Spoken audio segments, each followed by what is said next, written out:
Drug free சொசைட்டியாக மாற்றணுன்றதுக்காக காலைல ஒரு அவேர்னஸ்க்கு போயிட்டு வந்தேன். அது போயிட்டு வந்ததுக்கு அப்புறம் ஒரு தப்பான ஒரு ரூமர் வந்து கிளப்பிட்டு இருக்காங்க. என்னன்னா, நாங்கள் ஐபிஎல் மேட்ச்சுக்கு ஒரு 2 இயர்ஸ் பிஃபோர் சம்திங் போயிருந்தோம். பாப்பா பிறந்து கொஞ்ச நாள் கழிச்சு, அது ஒரு 2 இயர்ஸ் பிஃபோர் இருக்கும், டேட் கூட தெரியல. அந்த டைம்ல ஃபேமிலியோட எல்லாரும், ஃபேமிலி ஃப்ரெண்ட்ஸ் எல்லாருமே போயிருந்தோம். அந்த டைம்ல வந்து என்னன்னா, ஒய்ஃப் வந்து இந்த மாதிரி ஒரு பாப்பா வந்து டேப்லெட் முழுங்க மாட்டா, அதை துப்பிடுறா அப்படின்றதுக்காக ஒரு டேப்லெட்டை வந்து அதை க்ரஷ் பண்ணி அதை இதுக்கு தண்ணியில கலந்து அதை பாப்பாவுக்கு கொடுக்கணுன்றதுக்காக ஒரு டேப்லெட்டை க்ரஷ் பண்ணி அதை கொடுக்குறோம்.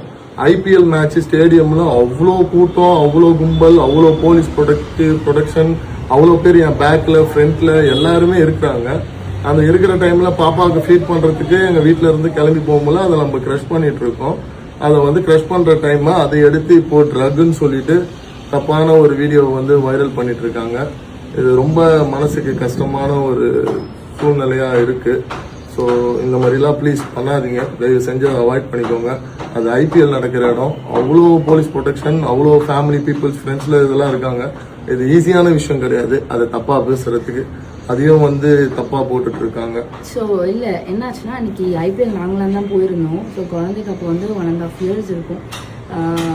அப்போது நான் அவளுக்கு ஃபீட் பண்ணிகிட்டு இருந்தேன்.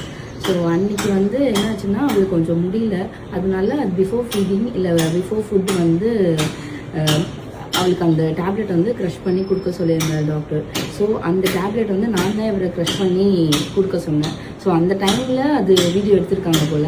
பட் இந்த டைமில் அது வெளியே வந்திருக்கு. ஸோ எங்களோட கடமை அது எக்ஸ்ப்ளனேஷன் வந்து உங்களுக்கு கொடுக்குறது. பிகாஸ் வந்து சும்மா நல்ல விஷயம் பண்ணுறப்போவே வந்து தப்பாக ரீச் ஆகுது. ஸோ இந்த மாதிரி விஷயம் வந்து வெளியே பப்ளிக் கண்ணில் படுறப்போ அது கண்டிப்பாக தப்பாக தான் போகும். ஸோ அந்த வந்து எங்கள் சைட்லேருந்து நாங்கள் எக்ஸ்ப்ளனேஷன் கொடுக்கணும், ஏன் அது நடந்துச்சுன்னு சொல்லிட்டு. அந்த டைமில் சொன்ன மாதிரி அவ்வளோ ஃபுல் ப்ரொடெக்ஷன், அவ்வளோ போலீஸ் வந்து அந்த இடத்துல இருக்கிறப்போ எந்த ஒரு விஷயமும் உள்ளே போக முடியாது. அண்ட் குழந்தைய வச்சுட்டு அது பண்ணவும்